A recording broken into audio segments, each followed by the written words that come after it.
Channel. I'm Abigail and you're watching the English Dictionary. So in my previous video I told about informal letter writing. Today we're gonna see on formal letter writing.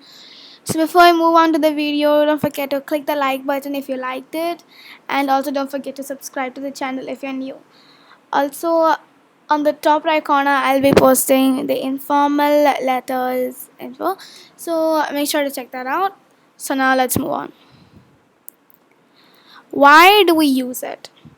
These type of letters are also delivered by postmen. People don't use phones to give information that is written in formal letters, which means like what information you are going to write on your formal letters, we can't use the phone to give the information because that is very informal than formal. We write it to people who we meet rarely and not too often. Who we meet rarely, not like every single day. I mean, we meet our sisters, our best friends every single day, but we don't meet some people like the cafe manager or somebody like that. So, yeah, that's what I mean. Too often and not too often, because who do we meet too often? Our best friends or our parents and so on. So, let's move on. We write it to your manager if you're working, the school principal, and to people who are famous also. So, but if any of your family members are famous, then I don't think you need to have a formal letter. You could write an informal letter as well, or else you could just use your cell phone and just message them also. But if it's someone who is very popular, like the CEO of any company, for them you would have to write a letter also. When writing these kind of letters, you have to be respectful and very straight up, which means confident, straight up, like confident, and try not to make a lot of grammatical mistakes. You should also write it in a formal kind of way, since it's a formal letter. So yeah, you should write it with respect, because they might be strict or not. I mean, we don't know about that. We meet them rarely, not too often. And we need to write in a formal kind of way, not like, hey, how are you, it's been years since we saw. No, we write it all in a formal way, like, hi, I haven't seen you for so long. I am not sure how to very sure about that. What you would do in a formal way is, nice to meet you, sir, after a very long time. It has been a long time. You would write it in very formal ways. You would not use mostly like words that are like there. For example, you see, it's which I've given, you should also write it in a formal kind of way, since it's a formal letter. So it's is separated to it and is. So you have to give it like that in a formal letter, whereas in an informal letter you can write as it's instead. So there are a lot of things to follow in writing formal letters. Let's see what they are. The steps to write a formal letter. For a formal letter, we need to have the sender's name, which is we are the person who's going to which means I or you are. If you're the person who's going to write the letter and going to send it to someone, you are the sender. So you have to write the sender's name, the sender's address, the date, obviously date, month and year, the addressee, the person who you're sending to the letter. Example, the CEO. So addressee and the address of the receiver. So what these two, the point 4 and 5 mean is that the address for the place where you're sending it to.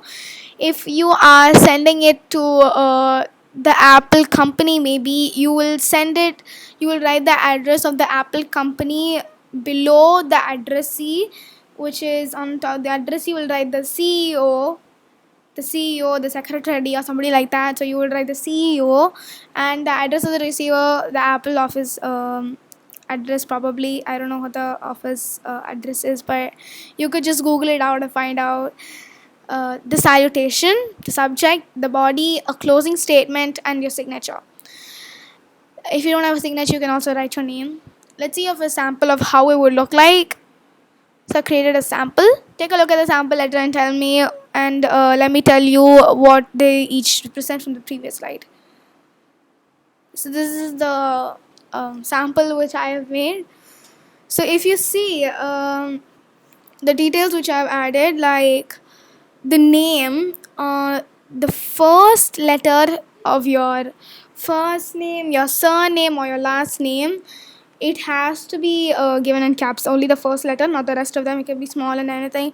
Next, you need your write your address, the sender's address. You are the sender, so you have to write your name where my name is given. My name is given as Abigail John over there, so you have to replace it with your name if you are writing the letter. And below that, very close to that, you have to write your address, and then leave it at a space and write the date. You have to write your address over there before the date, and then after that, the addressee, the principal. I've given the principal. You could write it to someone else, maybe the bookstores. If it's the secretary of any bookstore, you would write. You would in the place of principal, you will write the secretary of the bookstore, and below that you would write the address of the bookstore, obviously, or to the place where you're sending it. So I have written the principal, Brook High School, Texas. Below it, that's the address of the addressee's address. Dear sir or madam, that's the salutation. Permission to open the auditorium, that's the subject.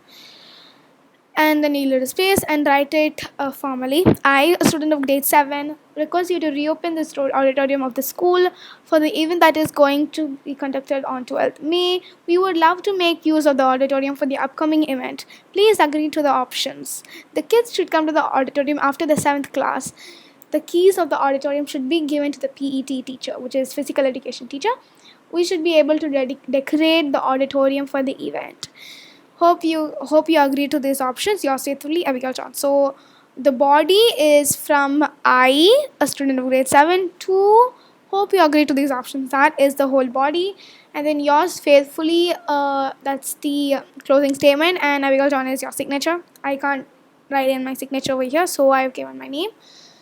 So yeah, and since it's a formal letter, there could be paragraphs too, and even informal letters can have paragraphs, but you have to write it in a very clean way. You should be straight up, and you have to be all confident, show a lot of respect to it.